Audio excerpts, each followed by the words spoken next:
You know what? It was such like a surreal moment when I crossed the line because I had like dreamed about that moment happening. And normally for nationals, the stadium is like packed. And then when I crossed the line, I was obviously so happy, but it was so weird because there's no one there. So you're just kind of like celebrating by yourself.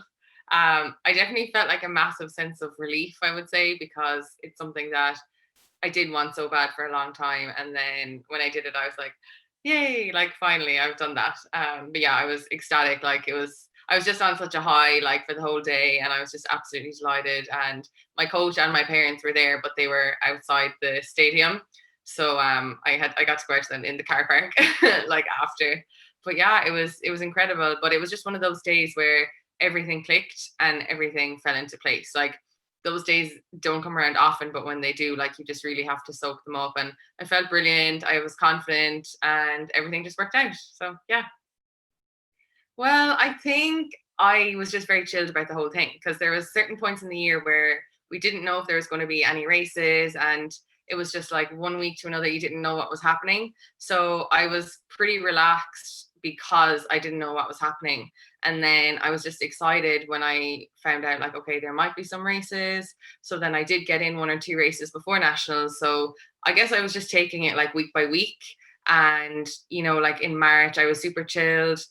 We weren't doing anything crazy. We were just kind of making sure I stayed fit. And then once we knew that there was potential races, that's when we were like, okay, like let's go and let's get stuck into it. So yeah, it was actually really enjoyable. Like obviously not the whole lockdown, but the training side of it, I did really enjoy. Yeah, so definitely like before the 1500, I went to bed every night visualizing the race, not only the race, the interview, the whole day. Like I had it visualized in my head. And I think that that really helped me going into the competition because I had done this so many times in my head. And before I got into visualization, I had read about people and they were like, I had it done in my head so many times. But it was really that competition that I realized how impactful it is, and how if you actually really do commit to it, that your brain is like, oh well, I've been here before. And of course the nerves are always going to be there, but it's definitely helped a lot because you've gone and done it and practiced all the different outcomes in your head. So yeah, visualization and just kind of being like, okay, it's actually so nice that I'm even competing. I think that was another big thing as well. I was like, okay, you're here. There was a point of this year where you didn't even know if there'd be a race, not to my national championships, and now you're in with a shot to actually win. So that was definitely like another big factor as well, and just kind of staying relaxed and staying focused and just like bringing my best to the race, I suppose. Yeah, it was a really cool experience because you never would normally get the chance to do both outdoors.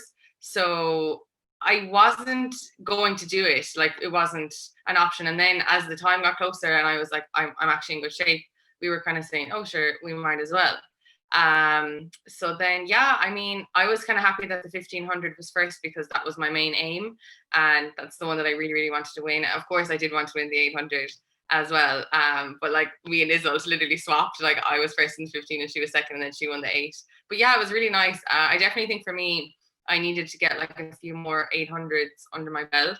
I definitely felt like rusty in the sense where that like I do race 1500s a lot more. So I felt like, oh God, I'm really like out of my comfort zone here. I haven't done them in a while. So that's definitely an aim next year, is to get into more 800s. But yeah, I think it was really nice to just have that opportunity because I don't think that it's going to come around again where you can actually double up. So yeah, no, it was really cool. Well, I just really, really hope that we do get a lot more races in. If European indoors go ahead, that's a big goal for me. So far they haven't been cancelled, so it is looking good because the world indoors have been cancelled, but there hasn't been any talk of the European indoors being cancelled yet. So fingers crossed that they do go ahead. So first aim for me would be going out, getting that qualifying time. It is looking like that I will have to go abroad because I don't think there is much happening in Ireland. So hopefully I'll find some fast races abroad, and obviously national indoors as well. That would be a big aim for me. And then summertime is really for me just about getting my times down. I think that I haven't had a chance to do that, have a season where I just really go for it and really concentrate on getting my times down, because I don't think that my current times reflect where I am as an athlete. I think they should be faster. So for me, it's just really going to be about getting into those fast races, bringing those times down, and yeah, national championships as well. Of course. That's so far ahead. I'm like, oh my god, wait, that's next year.